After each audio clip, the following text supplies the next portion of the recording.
여러분 안녕하십니까? 광주 MBC 뉴스투데이 시작합니다. 먼저 오늘의 주요 뉴스입니다. 이스라엘 하마스 전쟁을 취재 보도한 가자로부터 온 목소리의 기자들이 힌츠페터 국제보도상 대상을 수상했습니다. 올해 광주 전남 지역의 수능시험 지원자가 지난해보다 1,235명 늘었습니다. 오는 14일에 치러지는 수능이 일주일 앞으로 다가왔습니다. V11을 달성한 기아 타이거즈 선단이 오는 30일 광주 도심에서 우승기념 카 퍼레이드를 펼칩니다. 부산의 한 대단지 아파트에서 단지 안 도로를 지나는 외부 차량에 통행세 성격의 시설 이용금을 부과하기로 해 논란입니다. 5.18 민주화 운동을 전 세계에 알린 푸른 눈의 언론인 힌츠페터 정신을 기리는 국제 보도 시상식이 올해로 네 번째를 맞아 광주에서 열렸습니다. 이스라엘 하마스 전쟁으로 희생된 민간인들의 참상을 알린 가자로부터 온 목소리가 국제 보도상 대상을 수상했습니다. 김영창 기자가 보도합니다. 지난해 10월 이스라엘 하마스 전쟁 발발로 죽음의 도시가 된 팔레스타인 가자 지구. 포탄과 총알이 빌받치는 현장에서 기자들이 죽음을 무릅쓰고 전쟁의 참혹함을 전합니다.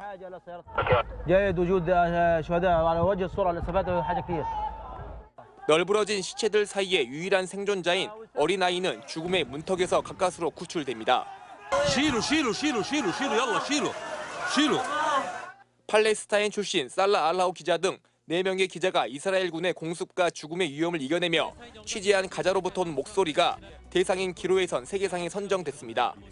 알라우 기자 동료인 알사하프 기자는 취재 중 폭격을 맞아 안타깝게도 목숨을 잃었습니다. أنا أشكر القائمين على جائزة هانز بيتر وأنا فخور جدا بالفوز بهذه الجائزة العظيمة وأهدي هذه الجائزة إلى صديقي وزميلي الشهيد مروان الصواف الذي قتل من قبل جيش الاحتلال الإسرائيلي ونتمنى السلام لفلسطين ولجميع الصحفيين في جميع أنحاء العالم. 이스라엘의 공습으로 민간인들의 피해 상황을 취재한 지금 가자에서니 뉴스상을 이란에서 일어난 히잡 착용 문제로 이란 정부의 탄압에 맞서 시민들의 자유를 향한 투쟁을 보여준 인사이드 이란 자유를 위한 투쟁이 특집상을 받았습니다. 특히 정부의 탄압에 끝까지 맞서는 이란 시민들은 1980년 5.18 민주화 운동을 연상케 합니다. 심사위원들도 광주의 한 가운데 들어와 5.18의 진실을 세계에 알린 힌츠페터를 떠올리게 한다며 이 작품을 수상작으로 선정했습니다. 이란에서 일어나고 있는 여성과 시민들에 대한 인권 탄압을 고발하기 위해서 구금과 실형을 당할 수 있는 위협에도 굴하지 않고 이것을 세상에 알린 용감한 기자들에게 전하게 되었습니다. 공로 상격인 올 광주상에는 1960년부터 1975년까지 베트남전의 참상 현장을 TV로 담아낸 로안 장군의 즉결 심판과 네이팜단 소녀가 선정됐습니다. 시상식에 앞서 수상자들은 5.18 민주묘지를 참배하고 민주주의를 지킨 이들을 다 함께 기억했습니다. MBC 뉴스 김영창입니다. 네, 오늘 맑은 날씨가 예상되고요. 기온이 어제보다 오르면서 비교적 포근한 가을 날씨가 이어지겠습니다. 하늘 모습 먼저 보시면 현재 옅은 구름만 지나고 있습니다. 종일 고기압의 영향권에 들겠고요. 화창한 날씨가 이어지겠습니다. 다만 이른 출근길에는 짙은 안개가 나타날 수 있겠습니다. 교통안전에 주의하셔야겠습니다.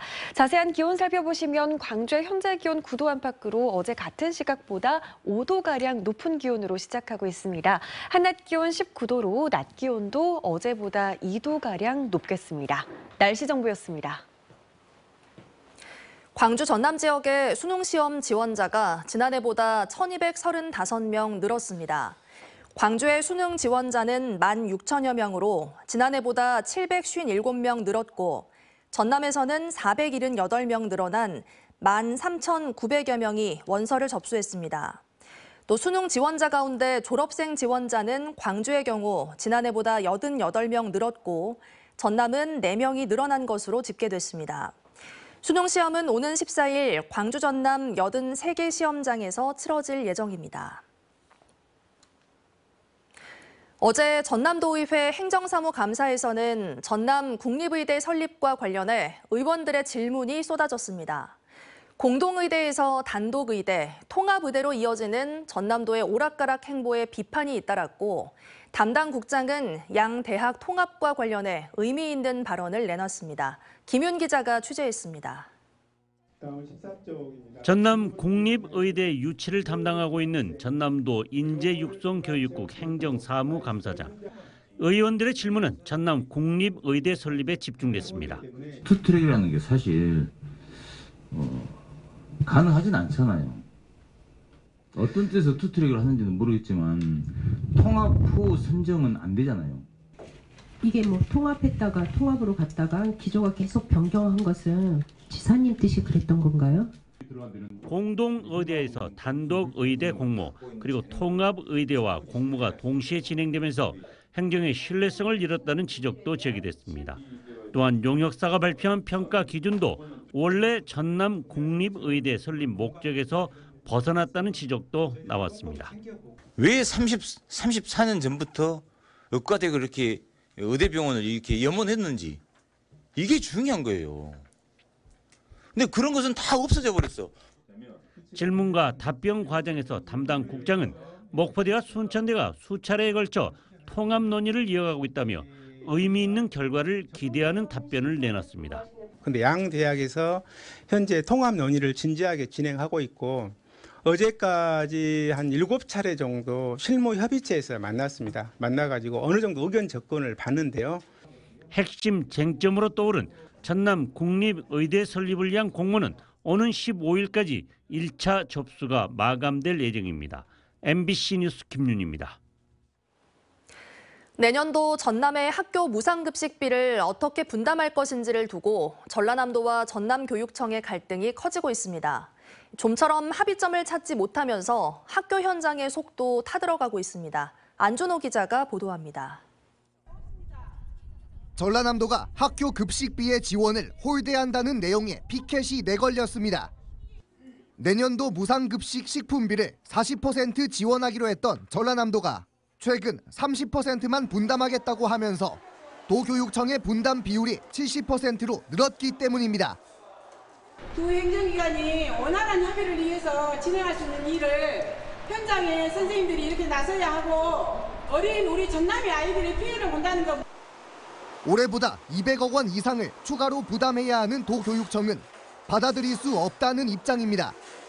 누적 금액이 지금 2년만 해도 한 500억이 됩니다. 전남도청에서 좀 점진적으로 학교 급식, 무상급식 그 분담을 해나갔으면 하는 바람입니다.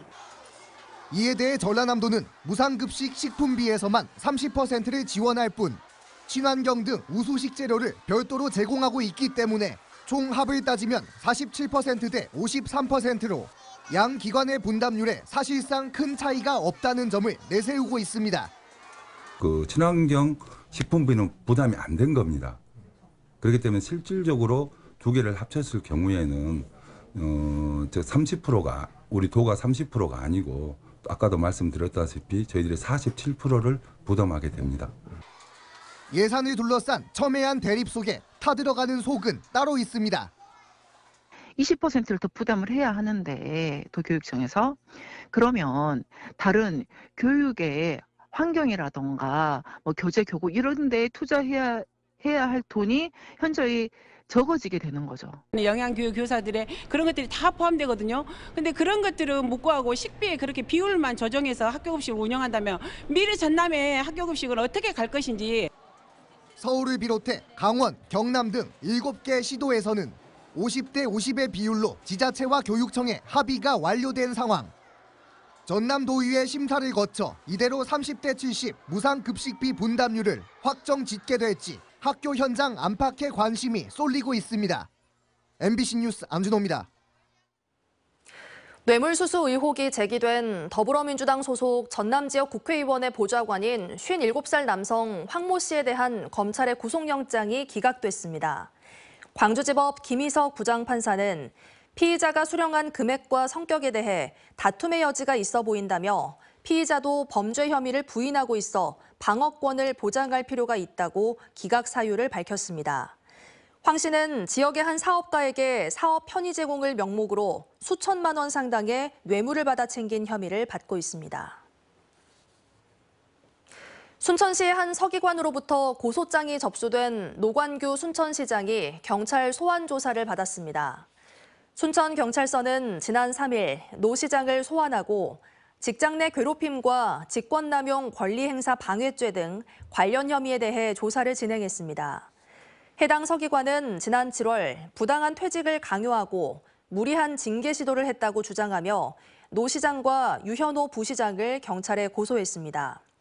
노관규 시장은 이와 관련해 해당 서기관 업무 잘못에 대해 수차례 경고했지만 개선되지 않았다며 인사조치 등의 정당성을 주장하고 법에 따른 절차대로 대응하겠다는 입장을 밝혀왔습니다. 지난해 담양의 한 야산에서 발굴된 여순 사건 피해자 추정 유해에 대한 유전자 분석 작업이 본격적으로 시작됩니다. 구례군과 여순사건위원회는 오늘 오후 구례 노인회관에서 희생자 유해와 유가족 유전자 검사 용역 착수 보고회를 열고 유해 신원 찾기에 나섭니다. 위원회는 지난해 유해 발굴 사업을 통해 1950년 7월 구례에서 끌려가 희생된 것으로 추정되는 유해 26구를 담양 대덕면 옥천골 야산에서 발굴해 올해 7월 세종시에 안치한 바 있습니다.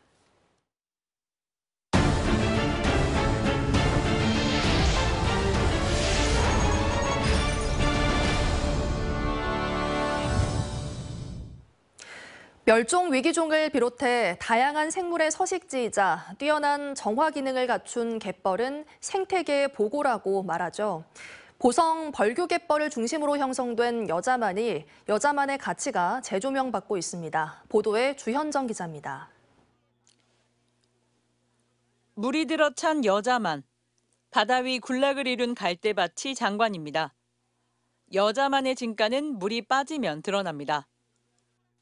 윤기 나는 회색빛 갯벌에는 짱뚱어와 농개, 참개치렁이가 기어다니고 검은 머리 갈매기를 비롯한 멸종위기 새들은 풍부한 먹잇감을 찾아 날아듭니다. 때가 되면 알이 꽉 찬 꼬막을, 낙지를 아낌없이 내어주기도 합니다. 갯벌에 드넓게 펼쳐진 갈대밭하며 이곳을 터전으로 살아가는 수만 종의 동생물까지 이곳 여자만은 해양보호구역으로 지정될 만큼 생태계의 보고로 주목받고 있습니다. 초승달 형태의 여자만은 고흥에서 보성을 거쳐 순천 여수까지 160제곱킬로미터에 달합니다. 보성에만 대규모 칠면초와 갈대군락지, 49종, 18,000여 마리의 바다새와 70여 종의 동식물 플랑크톤 등이 서식하고 있습니다. 갯벌은 지구의 허파다. 아마존보다도 훨씬 더 많은 우리 산소를 발생시키는 기능을 갖고 있다. 해양보호구역이자 유네스코 세계자연유산, 그리고 국내 최초 갯벌 람사르 습지인 여자만 전역의 보존 방안을 마련하기 위한 자리가 마련됐습니다. 특히 기후위기 시대 이산화탄소를 흡수하고 오염물질을 정화하는 습지와 갯벌의 가치가 더욱 주목받았습니다. 전남 4개 시군에 분포되어 있는 만큼 여자만의 체계적인 보존 대책 마련은 핵심 과제입니다. 유네스코 세계 자연유산인 벌교 갯벌은 국내 최초로 람사르 습지에 등록될 만큼 소중한 자원이자 생명의 보고로서 그 가치를 인정받고 있습니다. 이 소중한 가치를 미래 세대까지 전해줄 수 있도록 생태의 보고, 여자만의 우수한 생태 환경이 다시금 주목받고 있습니다. MBC 뉴스 주현정입니다. 농부가 농사를 짓듯이 땅이 전하는 이야기를 화폭에 담는 화가가 있습니다. 그의 그림은 물감 대신 흙으로 채워져 있는데요. 지난해 허백년 미술상을 받은 박문종 화백의 전시를 박수인 기자가 소개합니다. 박문종 작가의 그림에선 흙냄새가 전해집니다. 그림을 채우고 있는 황토빛은 물감이 아닌 진짜 흙입니다. 논에 한지를 펼쳐놓고 그림을 그리는 동안 물이 스며들고 흙이 묻어납니다. 그렇게 땅과 교감하는 동안 종이는 누더기처럼 변하지만 땅의 생명력처럼 질긴 이야기가 들어 있습니다. 제가 시골 들어가서 가장 작업할 수 있는 헌데 하나 포인트를 한번 줬던 뭐냐면 그냥 풍경은 그리지 않는다라고 하고 반드시 경작지, 사람의 손길이 간 공간. 의제 허백년 선생의 제자들이 세운 연진회 미술원을 일교로 수료한 박문종 작가는 1980년대 암울하고 치열한 상황을 필묵에 담았습니다. 이후 새로운 예술적 동력과 영감을 찾던 박 작가의 눈에 아버지가 못자리를 하려고 쌓아둔 붉은 흙이 운명처럼 들어왔습니다. 그 흙을 화실로 들었다가 어느 날 갑자기 한번 그 종이에다 풀어봤죠. 그러면서 그 흙이 푹 그 먼지 나던 먼지 냄새 같이 올라오는데 굉장히 그 가령 흥분됐어요. 흥분될 정도였어요. 아, 이게 뭐냐 이거 보고. 그때부터 흙은 그림의 재료가 되고 소재가 됐습니다.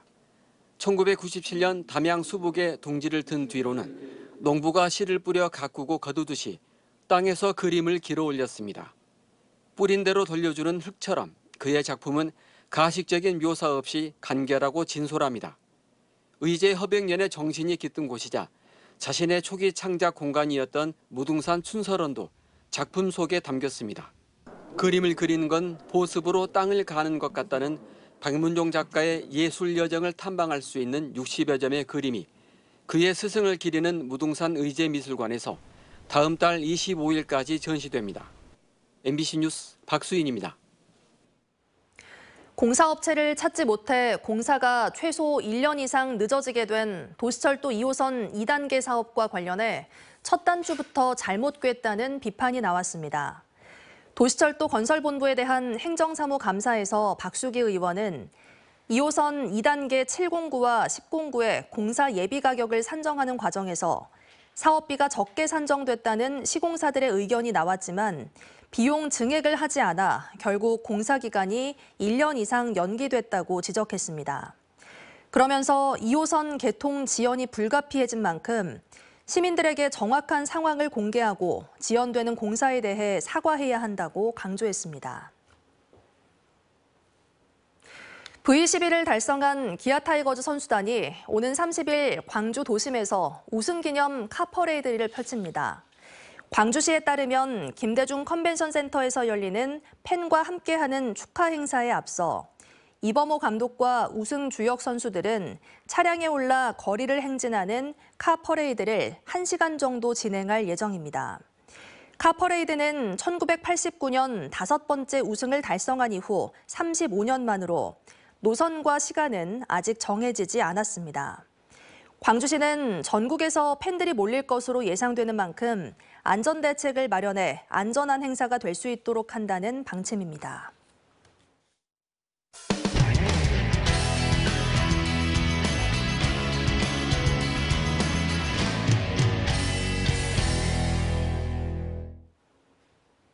부산의 한 대단지 아파트에서 단지 안 도로를 지나는 외부 차량에 통행세 성격의 시설 이용금을 부과하기로 해 논란이 일고 있습니다. 특히 단지 내에 학교만 4곳이 몰려 있어 당장 학부모들의 반발이 거센 상황입니다. 부산문화방송 조민희 기자가 보도합니다. 남구의 대단지 아파트 LG 메트로시티입니다. 단지 안에만 학교 4곳이 들어서 있어 하굣길 아이를 데리러 온 학부모들의 차량이 곳곳에 서 있습니다. 그런데 내년 1월부터 이 단지 도로를 이용하려면 통행세 성격의 시설 이용금을 내야 합니다. 모든 외부 차량은 진입할 때부터 30분당 500원씩 내도록 지난달 아파트 입주자 대표회의에서 결정했기 때문입니다. 이 아파트 주민이 아닌 학부모들은 크게 반발하고 있습니다. 돈을 떠나서 학생들 학교에 오는데 이제 그거를 볼모로 이제 통행료를 받는다는 거는 저는 이해를 할 수가 없네요. 그냥 일방적으로 통보식으로. 특히 출근길에 아이를 내려주는데 어린 자녀를 매번 걸어서 통학을 시킬 수도 없다는 겁니다. 큰 길가에 차를 또 대기하고 있을 수 있는 것도 아니고 차들이 계속 좀 안내가 있는 곳이고 불법 주차도 있고 이러니까. 단지 상가에 입주한 상인들 역시 손님들의 차량을 관리사무소에 등록시킬 수는 있지만 더 번거로워졌습니다. 귀찮죠. 바로 전화를 해서 등록을 해달라고 얘기를 계속 해야 되니까. 이미 아파트는 지난 2019년에도 차단기를 설치하면서 시설 이용금을 부과해 논란이 됐습니다. 아파트 입주자 대표회의 측은 3만 대의 차량 통행으로 인한 도로 파손 문제가 심각하다며 방침을 시행하겠다는 입장문을 발표했습니다. 남구청은 내일 현장 점검에 나설 예정입니다. MBC 뉴스 조민입니다. 청주국제공항이 개항 이래 처음으로 이용객 400만 명 달성을 눈앞에 두고 있습니다. 이는 지방공항 가운데 네 번째로 연말이면 470만 명도 가능할 거란 전망이 나오는데요. 수요를 입증한 만큼 민간 전용 활주로 신설과 이를 위한 특별법 제정도 탄력을 받게 됐습니다. MBC 충북 정재영 기자가 보도합니다. 개항 당시 37만 명으로 출발한 청주국제공항 연간 이용객은 10년 전까지만 해도 170만 명에 불과했습니다. 이후 항공기와 승객이 꾸준히 늘면서 2019년 처음 300만 명을 넘더니 5년 만인 올해 100만 명이 더 늘면서 제주와 김포, 대구에 이은 네 번째 400만 명 돌파 공항을 앞두고 있습니다. 올해는 4번이나 하루 최다 기록을 경신했고 특히 국제선은 100만 명을 넘어 처음으로 전체 이용객의 30%를 돌파했습니다. 올해 운항한 정기 국제선은 7개 나라 17개 도시에 달하고 연말까지 일본과 중국의 3개 노선이 추가될 예정입니다. 청주공항은 일단 세종에서 한 번에 올 수 있는 버스가 있고 시행하고 있는 도시도 많이 늘어나가지고 요즘에는 청주공항 좀 예전보다 자주 이용하는 것 같아요. 이런 흐름 덕에 청주공항에는 여객터미널 확대와 주기장 확충, 제2주차 빌딩 건립 등이 동시에 추진 중인데 가장 큰 걸림돌로 꼽히는 민군 겸용 활주로 문제는 여전히 풀리지 않고 있습니다. 지금도 전투기 비행이 없을 때만 민항기 착륙이 가능한데 정부가 2028년까지 F-35A 스텔스기 20대를 더 배치하면 이마저도 줄어들 가능성이 있는 겁니다. 늦기 전에 민간 전용 활주로를 따로 만들자는 충청북도의 요구에 국토교통부는 중장기적인 수요를 지켜보자는 입장. 충북이 충청권 3개 시도와 함께 찾은 돌파구는 특별법 제정입니다. 활주로 신설을 위해 예타 면제와 정부 비용 부담 등의 특례를 담은 초안이 이미 마련됐습니다. 민간 전용 활주로를 포함한 그 활주로 연장에 대한 특별법을 준비를 하고 있는데 이 법이 잘 통과될 수 있도록 저도 국회에서 열심히 함께 노력하겠다 이런 말. 또 국토부가 내년에 수립하는 7차 공항개발 종합계획에 신설을 담는 방안도 동시에 추진 중입니다. 청주공항의 미래 비전은 매우 밝습니다. 제가 국토교통위원회 활동하는 동안 청주공항을 국내 제1등 공항으로 만드는 데 역할을 하겠습니다. 충청북도는 이용객 400만 달성으로 신설 요구가 힘을 얻게 된 만큼 내년 3월 자체 연구 용역 결과가 나오면 신설 예정 부지를 미리 정해놓을 계획입니다. MBC 뉴스 정재영입니다. 사과즙을 짜고 남은 찌꺼기부터 잘라내고 남은 아스파라거스 밑동까지 농산물 재배량이 많은 강원도에서는 농작업을 하고 남은 부산물 처리가 골칫거리인데요. 버려지던 부산물이 가공을 거쳐 식품이나 가죽으로 재탄생하고 있습니다. 춘천문화방송 이송미 기자가 보도합니다. 사과즙을 만드는 가공실. 작업자들이 즙을 짜고 남은 부산물을 정리하고 있습니다. 화천군에서 매년 150톤 이상의 사과즙을 생산하고 나면 40톤이 넘는 부산물이 발생합니다. 부산물은 수분기가 많아 비료로 쓰기 어려운 데다 처리 방법도 마땅치 않아 농가마다 골머리를 앓고 있습니다. 기온이 이제 영하로 떨어지게 되면 그게 이제 얼어서 소에게 이제 먹이로 이제 공급할 수가 없는 상황이라 밭에 버려지던 이런 사과 부산물이 식품으로 재탄생하고 있습니다. 버려진 제품을 재활용하는 게 아니라 아예 새로운 제품으로 만드는 재활용, 업사이클링입니다. 디저트부터 가죽까지 모두 사과즙을 짜고 남은 이 부산물로 만들어졌습니다. 강원도 농업기술원은 사과 부산물로 액상차를 만드는 기술을 특허로 출원하는 준비를 하고 있습니다. 아스파라거스와 옥수수 가공 기술은 특허 등록을 마치고 평창군과 동해시에 기술 이전을 하고 있습니다. 강원도는 재배 규모가 큰 농산물 업사이클링에 집중하고 있습니다. 요 밑둥도 아스파라거스의 한 일부분이잖아요. 근데 저희가 분석한 결과 루틴과 아스파라긴 함량이 아래쪽에 더 많았어요. 그래서 요거를 응용해서 식품 소재로도 충분히 활용이 가능하고 올해부터는 자파와 화장품으로까지 업사이클링 품목을 확대하고 있습니다. 사과 부산물을 건조하고 압축해 만드는 가죽 시트는 1차 테스트 단계에 있습니다. 가공 공정이 완성되면 표준화 매뉴얼을 만들어 보급할 계획입니다. 식품에 이어 공산품까지 버려지는 부산물을 활용한 업사이클링이 새로운 농가소득 창출원으로 떠오르고 있습니다. MBC 뉴스 이송미입니다. 네, 오늘 맑은 가을 날씨가 예상되고요. 어제보다 기온이 올라 비교적 포근한 날씨가 이어지겠습니다. 하늘 모습 먼저 보시면 지금 옅은 구름만 지나고 있습니다. 종일 고기압의 영향권에 들면서 깨끗한 하늘이 드러나겠습니다. 다만 이른 오전 중에는 짙은 안개가 나타날 수 있어서요. 교통안전에는 주의가 필요합니다. 기온은 어제보다 오름세를 보이겠습니다. 아침 기온 9도 안팎으로 어제 같은 시각보다 5도가량 높은 기온으로 출발하고 있습니다. 한낮 기온 19도 안팎으로 낮 기온은 어제보다 2도가량 높겠습니다. 기온이 오른다고 하더라도 일교차는 10도 이상으로 크게 나겠습니다. 강진 8도로 출발해 한낮 기온 20도 보이겠고요. 곡성 4도 안팎으로 시작해 한낮 기온 19도까지 오르겠습니다. 바다의 물결은 최고 1.5m에서 2m 안팎으로 일겠습니다. 당분간 뚜렷한 비 소식 없는 가운데 기온은 오늘과 비슷한 수준으로 지속되겠습니다. 날씨 정보였습니다. 뉴스 마칩니다. 함께해 주신 여러분 고맙습니다. 언제 어디서나 내 손 안의 뉴스. 광주 MBC 뉴스 유튜브 구독으로 함께하세요.